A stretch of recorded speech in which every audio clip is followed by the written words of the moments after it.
Hello everyone. ये video है CAPF AC aspirants के लिए। बिकॉज आपको पता है आप लोगों का जो एग्ज़ाम है वो 4 अगस्त को शेड्यूल्ड है एंड आपके एग्ज़ाम के लिए अभी रफली 1 महीना बाकी है। अभी जो लास्ट का 1 महीना ये बहुत इंपॉर्टेंट है, खासकर पेपर 2 की प्रिपरेशन के लिए, क्योंकि आप में से मैक्सिमम लोग होते हैं जो लास्ट के लिए पेपर 2 की प्रिपरेशन को रखते हैं एंड पेपर 2 काफ़ी क्रिटिकल रोल प्ले करता है अभी सिलेक्शन में, जो पहले उतना ज़्यादा नहीं प्ले करता था। जब मैं बात करता हूँ पहले, जब मेरे प्रिपरेशन के टाइम पे आप ये या फिर ये मान सकते हो कि 2019 से पहले उतना जो है पेपर 1 पे ज़्यादा लोग जोर देते थे। रीज़न क्या है कि उसका पीछे ये कंपटीशन भी बहुत ज़्यादा उस समय नहीं होता था, अभी कंपटीशन बढ़ गया है और जिसकी वजह से अब एक एक मार्क पे फाइट होती है, चाहे वो पेपर 1 का 1 मार्क हो चाहे पेपर 2 का हो। क्वालिटी उसका वैल्यू सेम ही होता है और उसका वैल्यू आपको लास्ट में पता चलता है जब आपका पेपर भी क्लियर हो जाता है, फिजिकल भी क्लियर हो जाता है, इंटरव्यू के बाद जो आपकी फाइनल मेरिट लिस्ट बनती है उसमें आपको एक एक नंबर का वैल्यू समझ में आता है, खासकर काफ़ी लोगों को पेपर 2 का। और फिर वो एक्सक्यूज़ ये देते हैं कि हमारे साथ जाती हो गई, पेपर 2 में हमने तो बहुत लिखा था लेकिन एग्जामिनर ने नंबर नहीं दिए। देखिए, फिर आप कितना भी रोइए, रो सकते हैं, दिलासा भी ले सकते हैं दोस्तों से, लेकिन सिलेक्शन उससे नहीं होगा आपका, ठीक है। और रियलिटी ये है कि उतना भी ज़्यादा सब्जेक्टिव नहीं होता है, चीज़ें होती हैं सब्जेक्टिव डेफिनेटली, क्योंकि पेपर सब्जेक्टिव नेचर का है, लेकिन उतनी भी सब्जेक्टिविटी चेकिंग में नहीं होती, क्योंकि जो चेक कर रहा है वो भी कोई वहाँ पर बुद्धू नहीं बैठा हुआ है, ठीक है। तो इस वजह से बहुत क्रिटिकल हो जाता है। हाँ, इसमें तो कोई डाउट नहीं कि जो पेपर 1 है उसमें जितना आप इनपुट डालते हो उसमें ज़्यादा आउटपुट मिलता है एज़ कम्पेयर टू पेपर 2, ठीक है। सीधा एक क्वेश्चन सही किया 2 नंबर में, लेकिन जैसे मैंने आपको बताया कि पेपर 1 में ऑलमोस्ट ज़्यादातर लोग सेम रेंज पे खेल रहे हैं, ठीक है। तो ऑब्वियस से बात है, फिर डिसाइडर क्या हो जाएगा, पेपर 2 हो जाएगा, ठीक है। यहाँ पे मैं पेपर 2 की वैल्यू को ओवर एम्फेसाइज इसलिए कर रहा हूँ क्योंकि आप अंडर एम्फेसाइज, आप में से काफ़ी लोग करते हैं, उसको अंडर एस्टिमेट करते हैं, इसलिए इसको मैं थोड़ा सा ओवर एस्टिमेट कर रहा हूँ।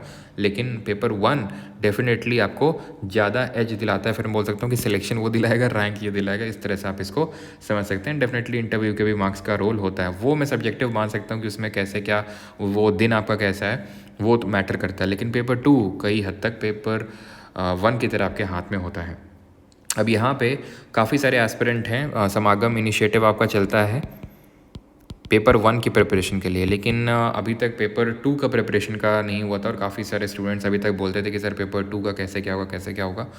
तो क्योंकि मेरे पास इतना टाइम नहीं मिलता था, और ये बात मैंने आपको पहले ही बोली थी कि इफ़ एनीवन वर्दी ज्वाइंस मी, और वो पेपर 2 का अगर स्टूडेंट्स का बहुत अच्छे से करवा सकते हैं तो वो ज्वाइन कर सकते हैं। And I am please to announce कि अभी 1 वर्दी पर्सन हैज़ ज्वाइंड और वो आपको पेपर 2 के रिगार्डिंग सारा कुछ चीज़ें करवाने वाला। अब यहाँ पे क्या चीज़ें होने वाली, यहाँ पे मैं कोई बहुत ही ज़्यादा एक बिग अनाउंसमेंट इस तरह से नहीं वो करना चाहूँगा कि बहुत बड़ा सारी चीज़ें हो जाएंगी। सिंपल चीज़ें, सिंपल ये है कि आपके 5 टेस्ट कंडक्ट करवाए जाएंगे starting from the 4th of July ending on the 27th of July, because आप लोगों का एग्ज़ाम 4 अगस्त को है।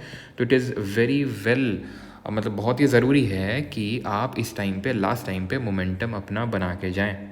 मैं किस मोमेंटम की बात कर रहा हूँ, देखिए होता क्या है कि जब मैंने भी पेपर ये दिया था CAPF AC का, जब क्लियर किया था तो उसमें बहुत बड़ा रोल मोमेंटम का था। बिकॉज जैसे आप में से काफ़ी लोगों को पता होगा, उन्हें काफ़ी शॉर्ट ड्यूरेशन में जब प्रिपरेशन किया था, तो शॉर्ट ड्यूरेशन में सारी चीज़ें, मतलब कि जो राइटिंग प्रैक्टिस है उसने की रोल प्ले किया था। तो राइटिंग प्रैक्टिस सबसे ज़्यादा इंपॉर्टेंट है। आप चाहे जितना पढ़ लीजिए, चाहे जितना आप कोड्स याद कर लीजिए, कैसे इंट्रो, बॉडी, कंक्लूजन, सारी चीज़ें, लेकिन जब तक आप खुद से लिखेंगे नहीं तब तक बात बनेगी नहीं। And yes, there should be a person to evaluate. उस समय जब मैंने प्रिपरेशन करी तो एज सच टेस्ट सीरीज़ और इस तरह सारी चीज़ें नहीं होती थी, और इस बार तो वैकेंसीज़ भी अच्छी खासी आई हैं, तो इस वजह से ही आप मौका नहीं छोड़ना चाहेंगे। तो उस समय जैसे मुझे याद है जो टॉपर्स थे पिछली बार के, तो उनसे मैं कॉपीज़ चेक करवाता था, तो उनको फेसबुक में DM कर करके कि चेक कर दीजिए, चेक कर दीजिए, मुझे भी याद है, ठीक है। तो उनमें से ठीक है मैंने 10 लोगों को किया तो 3-4 लोग कर देते थे, ठीक है। तो उस तरह से मैंने करवाया। तो वो एक काफ़ी जो फीडबैक होता है, वो फीडबैक बहुत क्रिटिकल होता है, ठीक है, कि आप किस तरह से कर रहे हैं। और यहाँ पे मैं ये भी बोलना चाहूँगा कि बहुत टू मैनी फीडबैक्स भी आपको थोड़ा सा गलत डायरेक्शन में ले जा सकते हैं। तो इस बात को भी थोड़ा सा कॉशियस रहिएगा कि हाँ, फीडबैक जब आपको मिले तो आपको थोड़ा इवैल्यूएट करना है कि हाँ ये सही है कि नहीं। कई बार मुझे ऐसा लगता है, कई बार तो नहीं है, कुछ बार थोड़ा सा गलत डायरेक्शन में चला जाता है, लेकिन यहाँ पे कोशिश की जाएगी कि आपको सही डायरेक्शन वाला फीडबैक दिया जाए। तो टोटल 5 टेस्ट होंगे, पहला 4 जुलाई को, दूसरा 9 जुलाई को, तीसरा 14 को, चौथा 21 जुलाई को और पाँचवा 27 जुलाई को। 5 फुल लेंथ टेस्ट होंगे पेपर 2 के, जो पूरा 200 मार्क्स का होगा, जिसमें कि आपके ऐसे, precis, comprehension, report writing, arguments and जो ग्रामर का पोर्शन होता है वो सारी चीज़ें इसमें रहेंगी एंड इवैल्यूएशन होगा। नाउ अब मैं किसकी बात करूँ, कौन आपके सारी इवैल्यूएशन करेंगे, तो सागर सर हैं जो आपके इसमें इवैल्यूएशन करने वाले, जिन्होंने खुद पेपर्स दिए हैं एंड क्लियर किए हैं। तो अब आप ये ज्वाइन कैसे कर सकते हैं इस पूरे मतलब जो इनिशिएटिव है, जहाँ पे आपको ये फुल लेंथ टेस्ट प्रोवाइड किए जाएंगे और जहाँ पे आपके सागर सर जो हैं, जिनको एक्सपीरियंस है पेपर देने का, क्लियर करने का CAPF का, तो वो आपके यहाँ पे पेपर इवैल्यूएट करने वाले हैं। तो इसके लिए यहाँ पे मैं आपको एक नंबर और इस ये फ़ीस है इसमें, मैं आपको बता दूँ, ठीक है, क्योंकि फ्री अगर इनिशिएटिव अगर रख दिया तो आपको ये पता है कि भाई हर कोई भेजेगा और फिर इवैल्यूएशन नहीं हो सकता, वो पॉसिबल ही नहीं है फिर। तो एक there is a nominal amount, that nominal amount is ₹699, ठीक है, ये 5 फुल लेंथ टेस्ट का। एंड कोशिश की जाएगी, आई एम नॉट कमिटिंग कि भाई देखो, पहली बात तो ये पेमेंट आपको कहाँ करना है, कैसे क्या होंगी सारी चीज़ें, पहले मैं आपको वो बता देता हूँ। तो एक यहाँ पे मैं आपको नंबर दे रहा हूँ, दैट नंबर इज़, ये मेरा नंबर नहीं है, ध्यान रखना, ठीक है। तो 9433840291, ठीक है, 943, ठीक है, इस 9433840291, ठीक है। एंड इसी नंबर में आपको ये पेमेंट करनी है। एंड जैसे ही आप पेमेंट कर देंगे तो इसी नंबर पे आप व्हाट्सएप कर सकते हैं या फिर टेलीग्राम, और आप रिक्वेस्ट कर सकते हैं to join a Telegram group. अब होगा कैसे, यहाँ पे मैं आपको बता देता हूँ कि जो टेलीग्राम ग्रुप यहाँ पे आपका क्रिएट किया जाएगा वो कॉमन होगा, जहाँ पे आप सारे ज्वाइनीज रहेंगे। लेट मी टेल यू, यहाँ पे लिमिटेड एंट्रीज़ रहेंगी, लिमिटेड रहेंगी, तभी यहाँ पे एप्लीकेशन में इस कोर्स को उन्हें लिस्ट नहीं किया है। और सो दैट आपको मतलब अगर लिमिटेड ही लेने हैं तो फिर मैंने सोचा क्यों ना डायरेक्टली स्टूडेंट से बोल दिया जाए, तो सीधे उनको ज्वाइन हो जाएंगे टेलीग्राम में, क्योंकि वो फिर आप व्हाट उसमें एप्लीकेशन में पेमेंट करोगे, फिर उसमें लिंक आता है व्हाट्सएप पे, तो कई लोग के पास वो फेल हो जाता है, तो काफ़ी एक बहुत लंबा प्रोसेस हो जाता है। और छोटी सी चीज़ के लिए मैंने वो नहीं चाहता था, और क्योंकि लिमिटेड है इस वजह से, नहीं तो फिर मैं ऐप में ही ये सारी चीज़ें होती। तो इस नंबर पे आप पेमेंट करके इसी नंबर पे आप व्हाट्सएप एंड कर सकते हैं। तो एक कॉमन टेलीग्राम ग्रुप होगा जहाँ पे आप सबको ज्वाइन करवाया जाएगा, और जैसे ही मतलब ये सीट्स वगैरह फुल होंगी तो ये मतलब बंद हो जाएगा, और इसके रिगार्डिंग नहीं होगा तो आपको इन्फॉर्म भी कर दिया जाएगा। कोशिश करिएगा कि एक परमार ऑफिसर्स करके एक पब्लिक टेलीग्राम ग्रुप है, उसको ज्वाइन कर लीजिएगा। फर्दर इन्फो के लिए वो आपको डिस्क्रिप्शन में उसका लिंक मिल जाएगा, ठीक है।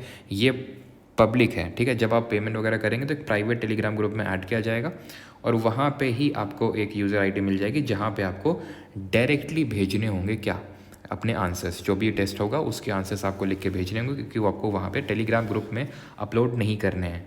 वो अपलोड इसलिए नहीं कराए जाएंगे बिकॉज आप में से काफ़ी लोग फिर उन आंसर्स को पढ़ के अपना आंसर लिखेंगे, जो हम नहीं चाहते। हम चाहते हैं कि लिमिटेड स्टूडेंट्स हो, सो दैट हम भी क्वालिटी आंसर्स, क्वालिटी फीडबैक दे सकें, ठीक है। आंसर्स आपकी क्वालिटी है नहीं, वो तो हमारा काम है कि क्वालिटी बनाना, और वो तभी हो पाएगा जब आपको क्वालिटी फीडबैक मिलेगा। तो फीडबैक काफ़ी इंपॉर्टेंट है, और ये बात एक्सेप्ट मैं करता हूँ इस बात को, और ये सागर सर का भी कहना था कि अगर हम लिमिटेड रखेंगे तभी हम क्वालिटी फीडबैक दे पाएंगे, ठीक है, फॉर नाउ, ठीक है। तो इसी वजह से लिमिटेड है, और आपको मतलब पर्सनली भेजना होगा उस यूज़र नेम में जो भी आपके आंसर्स होंगे। देन फ्यू जो बेस्ट आंसर्स होंगे उनको पिक करके जब सारा टेस्ट सबके इवैल्यूएट कर लिए जाएंगे, उसके बाद टेलीग्राम ग्रुप में उन आंसर्स को पोस्ट कर दिया जाएगा, सो दैट आप लोग देख सकें कि how a better answer look likes. Because एक बेस्ट आंसर तो मैं ये तो नहीं बोलूँगा कि कोई ऐसे में भी अगर मान लो आप कितना भी अच्छा लिख लो, आपको 20 में से 20 नंबर नहीं मिलने वाले हैं, ये रियलिटी होती है सब्जेक्टिव पेपर की। तो हाँ, बेस्ट तो नहीं बोल सकते, लेकिन हाँ बेटर की तरफ, हमें बेहतरी की तरफ बढ़ना है। और इसके रिगार्डिंग नहीं होगा तो कुछ मैं और कुछ सागर सर भी आपके इस पर्टिकुलर यूट्यूब चैनल पे सेशंस लाएंगे इस चीज़ को लेके कि कैसे आप पेपर 2 को और बेहतर बना सकते हैं और बेटर मार्क्स गेन कर सकते हैं। बिकॉज ये जो 200 नंबर हैं ये क्रूशियल रोल है, जैसे कि आपके पेपर 1 के 250 नंबर, ठीक है, पेपर 2 के 200 नंबर, ये आपके हाथ में। जो इंटरव्यू के 150 नंबर हैं ये मैं बोल सकता हूँ कि आपके हाथ में नहीं है, ये जो आपका इंटरव्यू बोर्ड है उसके हाथ में है, ठीक है, और उसके मूड पे डिपेंड करता है। इस बात को मैं एग्री करता हूँ, क्योंकि मैंने बहुत ही करीबी से देखा, और मैंने खुद UPSC के इंटरव्यूज़ दिए हैं 2 बार, तो मुझे इस चीज़ का अंदाज़ा है, ठीक है। तो यहाँ पे 250 नंबर का पेपर 1 एंड 200 नंबर का पेपर 2, जो 450 है, ये आपका कहीं ना कहीं आपके हाथ में है, तो इसको आप सुधार सकते हैं, राइट। बाकी अगर कुछ आपका डाउट है, कुछ क्वेरी है, तो आप कमेंट में आप बता सकते हैं। बाकी ये नंबर है जिस पे आपको पेमेंट करना है 699 का, ये फिर उसके बाद व्हाट्सएप एंड टेलीग्राम पे मैसेज करना है, स्क्रीनशॉट भेजना है, और आपको ज्वाइन कर दिया जाएगा, ठीक है। थैंक यू, और कुछ डाउट है तो आप कमेंट सेक्शन में पूछ सकते हैं। Thank you.